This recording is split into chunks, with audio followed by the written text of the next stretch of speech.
Sociedad fascista. La mayoría de la gente tiene una idea bastante aproximada de lo que es una sociedad fascista. Ha visto las películas de la Alemania nazi de los años 30 hechas para la televisión.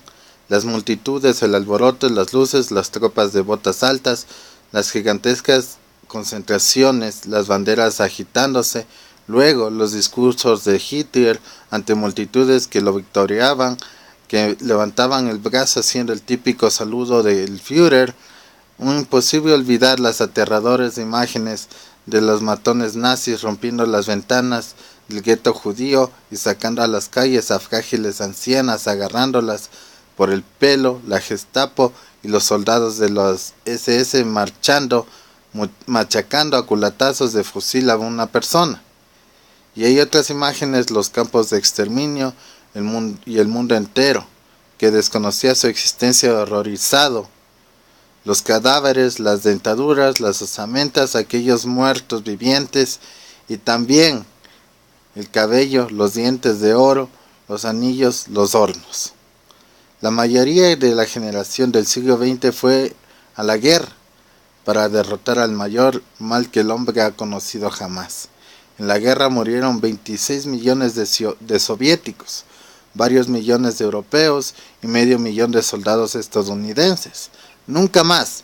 Eso fue lo que dijimos todos cuando terminó la guerra. ¿Se acuerda de esto usted? El mundo no iba a tolerar de nuevo algo tan inhumano como aquello. Jamás volveríamos a tener como otro Hitler entre nosotros. Jamás permitiríamos que se pisoteasen aquel modo los derechos humanos. Sí, estará diciendo usted nunca más, pero ¿está seguro de ello? Y si yo le dijese que hemos dejado que vuelva el monstruo y que usted, lector, en parte es culpable de aquello, ¿me quería usted? Volvamos a esa imagen de las tropas estadounidenses victoriosas entrando en Bagdad y en Kabul. Pensemos que la guerra en Libia, pasemos en la operación Tormenta del Desierto. ¿Se acuerda de los desfiles de confeti de los soldados y de aquellos carísimos equipos marchando en televisión ante un público entusiasmado que no deja de agitar las banderitas? ¿Le resulta familiar? En Estados Unidos había millones de personas celebrando aquella gran victoria, agitando por encima de miles de banderas de plástico que les habían dado, multitudes victoriando y levantando los brazos para mostrar su aprobación a su presidente y a su general al mando, que saludaba a su vez. ¿Estamos volviendo a lo mismo? Yo diría que sí. Si volvemos a presenciar la emoción de la victoria y el dolor de la derrota, solo que esta vez en realidad hemos dado una patada en el culo a esos moros malolientes. No irá a decirme que no. Hola mamá, somos el número 1. De hecho sí, lo recuerda. Estas celebraciones fueron organizadas por la televisión.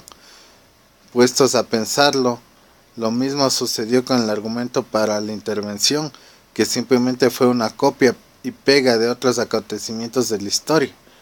Pensemos en Sudán y la coalición Salvemos Darfur, en Kosovo y los Balcanes, en Somalia, Granada, las Malvinas. La televisión actuó de facilitador de la mayor celebración patriótica de la historia, como la denominaron. Tal como dijo Kate Harmon Snow en The Global Research el 7 de febrero de 2007, haciendo referencia al conflicto de Sudán inspirado por Gran Bretaña, primero se crea la inestabilidad y el caos para que parezca que los árabes están luchando contra los africanos. Esos de por ahí siempre están matándose unos a otros. Segundo, se organiza una campaña en los medios de comunicación que enfoque el rayo láser de la atención pública hacia el aumento de la inestabilidad. Tercero, se agita la opinión pública y promueve la indignación entre una población occidental manipulada que, de forma bastante literal, es capaz de creerse cualquier cosa. 4. Uno se asegura de que el diablo, esta vez son los milicias árabes, los yanquiwit, vengan montando a caballo. Este último punto subraya el tema sempiterno de la literatura, el bien contra el mal. Quinto, se demoniza al enemigo, le hace los sucios árabes y sus socios, las petroleras chinas y los traficantes de armas rusos. Sexto, se envía a soldados cristianos y a sus ejércitos humanitarios. Luego se te crea Salvemos Darfur y ya está, ha nacido un movimiento. Séptimo, se continúa debilitando el poder del enemigo, socavando su credibilidad. Octavo, bajo el estandarte de la superioridad moral y contando con el total apoyo del público occidental muy concientizado, se expulsa a las fuerzas malévolas del Islam y del Oriente. Se instala un gobierno benevolente, amante de la paz y proclive a la democracia. Y por último, se retiran las sanciones que ya no son necesarias y se lleva el tan necesario desarrollo a otro país atrasado. Y ya lo tenemos, otra misión de civilización para conquistar a esas hordas bárbaras de árabes y a esos africanos tribales muertos de hambre, desamparados, ignorantes, enfermos e infestados de SIDA. Amén. Este ejemplo muestra con eficacia la televisión es capaz de manipular a la opinión pública en nombre de cruzadas militares extranjeras que hacen avanzar la causa del gobierno mundial y lo hacen sin siquiera celebrar de manera explícita que el objetivo es el gobierno mundial o la empresa mundial. Recuerde que fue la televisión la que dijo que estaba celebrando usted y porque debía sentirse orgulloso de ser americano o por lo menos tener envidia de los que lo son. Esto no ocurre exclusivamente en el mundo de la política. Recuerda la gloriosa victoria de España en el Mundial de Fútbol del 2010. La celebración no habría sido la misma si la televisión no hubiera reafirmado nuestro derecho a sentirnos orgullosos. Una cosa de la que quizás no se ha percatado usted porque no le han contado un hecho tan nimio es que antes de las campañas de propaganda humanitaria de los medios de comunicación, ni Somalia, ni Kosovo y desde luego tampoco Sudán figuraban entre las principales preocupaciones de estadounidenses del medio. En realidad, más del 85% de los estadounidenses no era capaz de situar a Sudán en el mapa.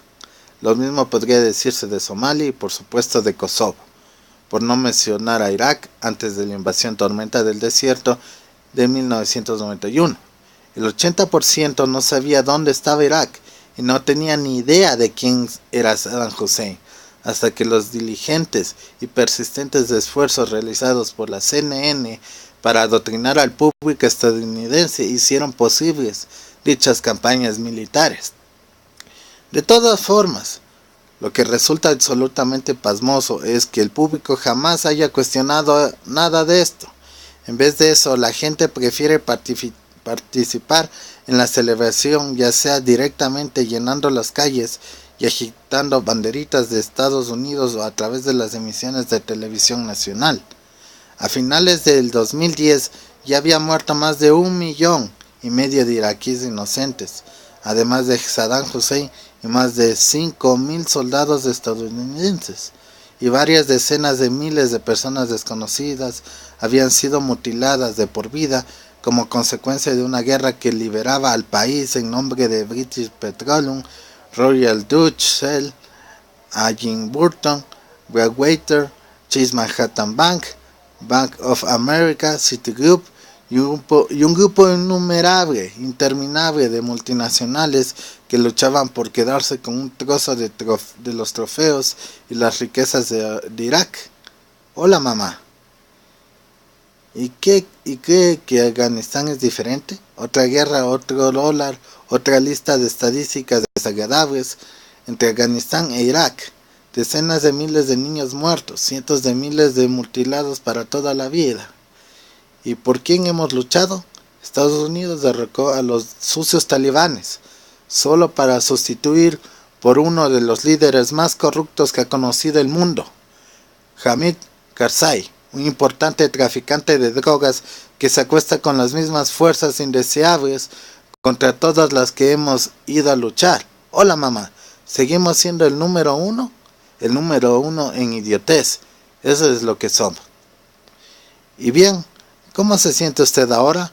Esto es lo que se ha celebrado.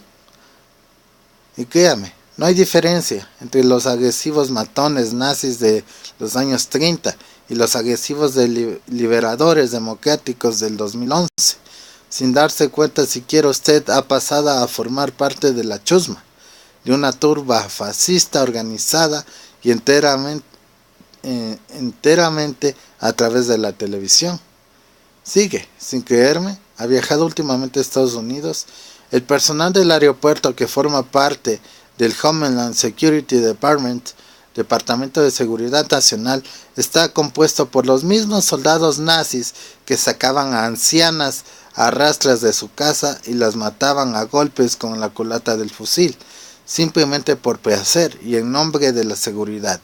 Mientras usted, el ciudadano modelo, permanecía antes y permanece ahora al margen sin hacer nada, impotente y mudo. ¿Se le ha ocurrido alguna vez intervenir y echar una mano?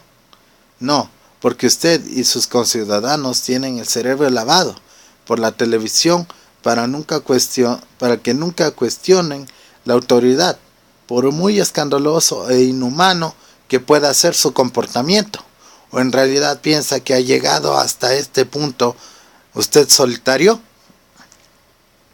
Retroceda 30 años. ¿Se comportaba así la gente con su prójimo? Bien, más bien no, ¿verdad? Entonces, ¿qué ha ocurrido? En algún momento, no sabemos cuándo, hemos perdido la conciencia. La conciencia es algo que se desarrolla en la medida en que sentimos y pensamos por nosotros mismos, en tanto en cuanto nos limitamos a aceptar los tópicos emocionales e intelectuales de los demás, nos quedamos sin hacer nada. Digámoslo de la siguiente forma: el advenimiento y la difusión generalizada de la tecnología de la televisión ha dejado obsoleto el modelo nazi de la sociedad fascista. Han aportado un medio mejor, más sutil y más poderoso para controlar a la sociedad que el terror organizado del Estado nazi. A la mayoría de la gente esto le suena totalmente escandaloso. Después de todo, ¿qué tiene que ver con el nazismo una inocente celebración de una victoria de la democracia o del fútbol?